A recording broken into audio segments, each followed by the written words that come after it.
Let me ask you this, Scottie Pippen. When it comes time to close, who you want?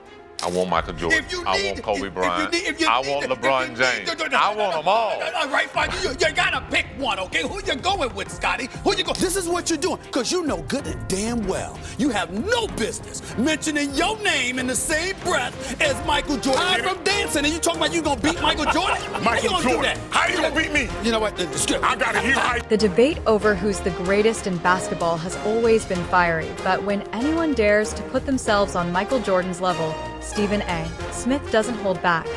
He calls it exactly what it is: blasphemy. No matter how many stats you stack up or how many arguments you build, there's an unmistakable gap between Jordan and everyone else. In this breakdown, Stephen A. lays out precisely why he reacts so passionately to these comparisons, using his signature fire and conviction. The back and forth with Scottie Pippen only makes the truth louder. You can't put yourself in the same category as Jordan. The first exchange sets the tone.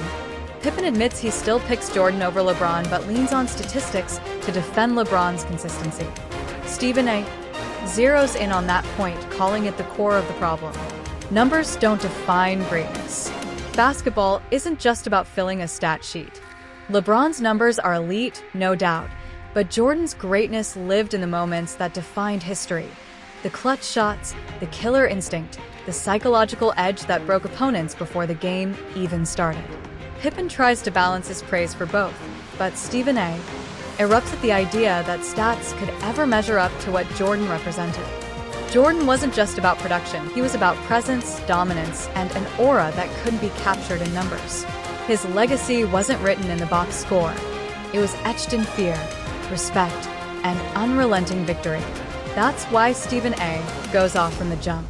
The comparison itself misses the entire point of what made Jordan untouchable. I'm going to give you one last chance to stop being so blasphemous, Scottie Pippen. Michael Jordan or LeBron James, better? Who are you going with? Michael Jordan. Okay. But statistically, LeBron James is a better basketball player. And here's why.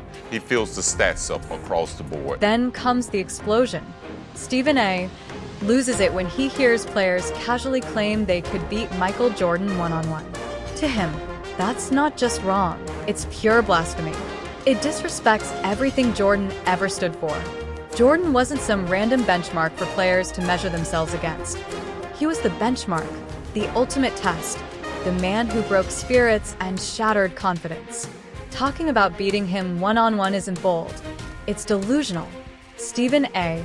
insists there's something sacred about Jordan's name, a reverence earned through dominance, discipline, and decades of proving greatness under the brightest lights. Even joking about taking him down feels like an insult to the game itself. Think about it. Jordan spent his career annihilating defenders who trained their whole lives to stop him. Hall of Famers couldn't do it. Defensive legends couldn't do it. Entire teams couldn't do it. So how could anyone today, with a straight face, claim they would? Stephen Yes' outrage isn't just for the sake of theatrics. It's because those comments miss the deeper truth. They treat Jordan like an equal, when in reality, he was the definition of excellence. The man who set the bar so high, no one has ever touched it. About the GOAT here, the greatest of all time, Michael Jordan, and you running your mouth talking about you gonna beat him one-on-one. Why would you say something so blasphemous? Stephen A. ramps things up with his signature pick your poison rant, tearing apart the notion that anyone could go toe-to-toe with Michael Jordan and actually win. The line hits hard because Jordan wasn't one-dimensional. He was a walking problem with no solution. Cut off his drive, he'd torch you with that deadly mid-range. Crowd him, he'd blow right by. Give him space, he'd bury the jumper in your face. There was no scheme, no adjustment, no defensive trick that could contain him. That's where all the comparisons crumble. With LeBron, critics can still point to flaws, free throw issues, dependency on certain systems, moments where he vanished under pressure. But with Jordan, there was nothing to exploit. Every move he made was dangerous. Every possession felt inevitable. Stephen E.'s sarcastic, "How you gonna beat me?" isn't just a punchline. It's the truth wrapped in swagger. Jordan was the ultimate nightmare matchup. The guy who made elite defenders look helpless and left coaches out of answers. That's why Stephen A. won't let up. No matter how you spin it, you can't even dream of putting yourself on that same level. Jordan wasn't someone you danced with. He was the one who ended the dance. I'm from dancing, and you talking about you gonna beat Michael Jordan? How you gonna do that? How you gonna beat me? You know what? Skip. I gotta hear how you. Or at this point, Stephen A. delivers one of his sharpest blows. You have no business even saying your name in the same breath as Michael Jordan. To him, this goes beyond basketball. It's about respect. Jordan's legacy stands on such an untouchable level that trying to align yourself with it doesn't just sound wrong. It feels disrespectful. Stephen A. draws a clear line in the sand. There are stars, there are legends, there are all-time greats, and then there's Jordan. Once you step into that territory, you're entering sacred ground, a space only one man has truly earned. What infuriates Stephen A. isn't just the comparison itself, it's the entitlement behind it, as if being great automatically gives you the right to share Jordan's air. But he's quick to shut that down. Greatness isn't a free pass. Jordan defined what greatness means. Unless you've done the impossible, unless you've matched his dominance, his will, his legacy, you don't belong in that conversation. That's the core of Stephen A.'s eruption. He sees those comparisons not as flattery, but as a violation of the respect Jordan carved out through years of sweat, sacrifice, and absolute supremacy. This is what you're doing, because you know good and damn well you have no business mentioning your name in the same breath as Michael Jordan. When the conversation turns to who you trust most when the game is on the line, the answer says everything. Scottie Pippen, Jordan's own running mate, the man who shared every war with him, doesn't hesitate for a second. He names Michael Jordan. Stephen A. jumps on that truth and drives it home. Jordan wasn't just another elite scorer or a human highlight reel. He was the finisher, the closer who ended games, ended seasons, ended dynasties. 6 championships, 6 finals MVPs, and never once did he let a series slip when it was time to seal the deal. That's why Pippen, who saw it all up close, didn't waver. He didn't say LeBron, he didn't say Kobe, he didn't even pause. He said Jordan. And that's where every debate about greatness eventually exposes itself. When people argue for LeBron, they bring up his versatility, his stats, his longevity. But when it comes to that final moment, the shot, the possession, the must-win game, everyone instinctively turns to Jordan. Because Jordan wasn't about chances. He was about certainty. He didn't just take the last shot, he made it. He didn't just defend the final possession, he crushed it. That aura wasn't myth. It was proven over and over until the entire league knew that if the game hung in the balance, there was no one you'd rather have. Stephen A. seizes on that because it slices through all the noise. Greatness isn't theory.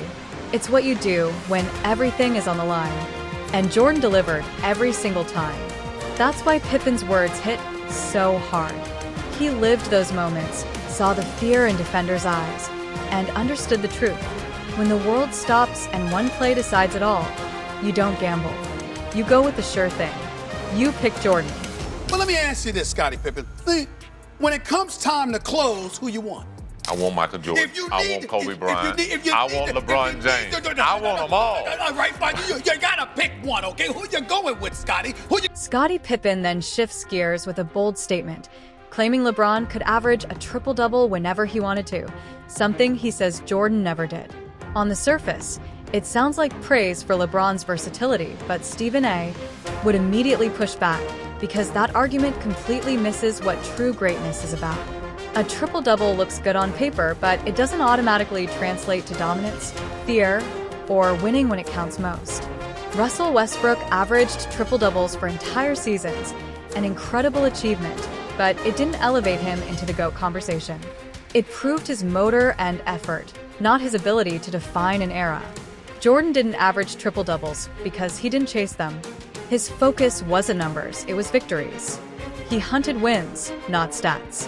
When the moment called for rebounds or assists, he delivered them, but only as part of a bigger mission, to crush his opponents and win championships. That was the difference. Stephen A. would call it blasphemy to suggest Jordan didn't have the option. Jordan had every option. He could score whenever he wanted, rebound when needed, and defend like almost no guard in history. What Pippen really reveals, maybe unintentionally, is the contrast between two legacies. LeBron's greatness is often told through numbers and projections, through if he wanted to. Jordan's greatness doesn't need that. It was visible, lived, and proven beyond question. That's why even the triple-double argument falls apart under the weight of reality. Nobody ever feared a triple-double, but everyone everywhere feared Michael Jordan. Talking about a kid who can easily average a triple-double if he chooses to. I don't think Michael Jordan had that option. Finally, the talk drifts into the classic what if. How would Michael Jordan fare in today's NBA? Scottie Pippen doesn't hesitate for a second. He'd kill. And Stephen A. instantly backs him up, reminding everyone that Jordan's greatness wasn't bound by his era. He'd adapt, he'd evolve, and he'd dominate, probably even more than before. Back in the 80s and 90s, defenders could hand-check, grab, and hit, and still, Jordan shredded them nightly. Drop him into today's game, where the floor is wide open, contact is limited, and offensive freedom reigns, and you'd unleash a scoring force unlike anything this generation has ever seen. Stephen A. draws the line clearly. LeBron thrives in his era, no question. But Jordan? Jordan is era-proof. His skill set, his drive, his mindset, they transcend decades, rules, and systems. He wasn't just gifted, he was obsessed. He wasn't just competitive, he was ruthless. And that mentality never goes out of style. In today's NBA, Jordan wouldn't just fit in. He'd rewrite the record books. He'd score more, dominate more, and still finish every series with the same merciless precision that defined his career. That's the final nail in the comparison coffin. If prime Jordan walked into this era, there'd be no debate, no split opinions, just one truth. Jordan, towering above everyone else. And that's exactly why Stephen A. explodes when anyone tries to mention their name alongside his. It's not just inaccurate, it's disrespectful. Jordan didn't need context, help, or excuses. He didn't need to be defined by his time. He defined greatness itself. And he'd do it all over again, no matter the era. The way the game is played in this day and age and the way y'all had to play back in the day. What would Michael Jordan have done in this era? Oh, he would have killed. He would have killed. But a lot of guys would have killed in this era because it's a different game. Defensively. By the time the debate settles, the message rings louder than ever. Michael Jordan stands alone. You can celebrate LeBron, respect his greatness, and even call him the second best player ever without hesitation. But there's a line you simply can't cross. No one, not even LeBron, belongs in the same space as Jordan. That's the hill Stephen A. Smith stands on, and he defends it with unwavering fire. Pippen's words only strengthen the case. Even while praising LeBron's brilliance, he never denies what Jordan was, the ultimate closer, the one who ended games and ended doubts. He acknowledges LeBron's stats, but recognizes that Jordan's legacy was built on something far deeper: dominance, fear, and inevitability. And when Pippen imagines Jordan in today's NBA, he doesn't hesitate. Jordan would destroy it just as he did his own era. Stephen A. calls it blasphemy to compare anyone else to him, and he's right. It's not just inaccurate. It's an insult to the man who reshaped the sport itself. Jordan wasn't another star among many. He was the sun, and every other great has orbited around his light ever since. Fans can argue, players can speculate, eras can change, but the truth remains fixed. Michael Jordan is untouchable. His name exists in a sacred realm, and anyone who dares to stand beside it only proves Stephen E.'s point. You can admire him, you can chase him, but you will never be him.